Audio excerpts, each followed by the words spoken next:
Chapter 22, The Moment. Stephen was worrying his way down the stairs when suddenly he spotted Jenny's skateboard right in the middle of a step. He stepped over it. Well, that was easy. And just like that, his fears vanished. Not even the cloud of doom worried him. He quickly hurried the rest of the way down. He didn't want to be late. When he reached the second floor, he could see Louis below, wheeling the gong into place. "Louis!" he shouted, and then jumped down the final 8 steps. "Am I late?" "You're right on time," said the yard teacher. The gong was gigantic, almost twice as big as Stephen. He had never stood so close to it before. In the center was a small red dot. The iron mallet hung from a hook. The mallet was longer than his arm and thicker too.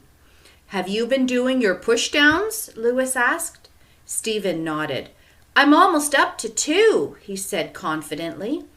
Mr. Kidswatter stepped out of his office. He took one look at Stephen and asked, "Who are you?" "This is Stephen," said Louis. "You chose him to bang the gong today." "Him? Why would I choose him?" "Because you're the best principal ever," said Louis. "Well, yes, that's true," said Mr. Kidswatter. "I'll do my best, sir," said Stephen.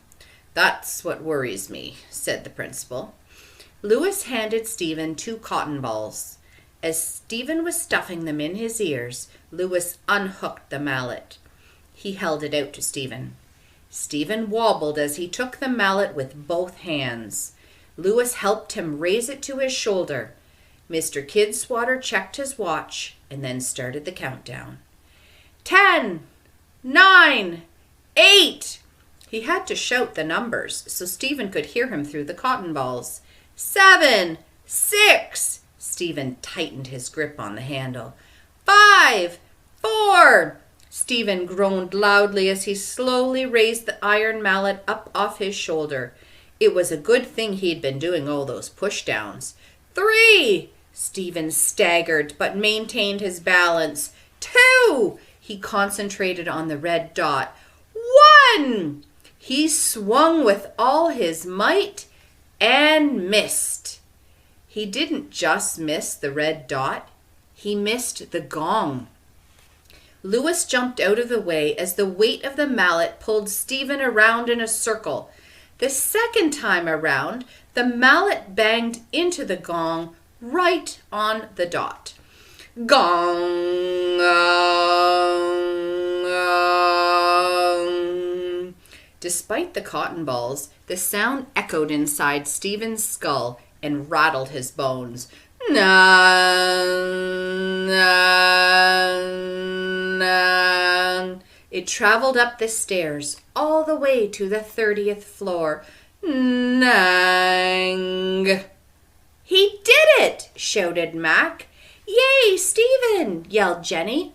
Everyone in Mrs. Jewell's class whooped and hollered. Louis kept Stephen from falling over and took the mallet from him. He hooked it to the frame, and then he and Stephen wheeled the gong into the principal's office.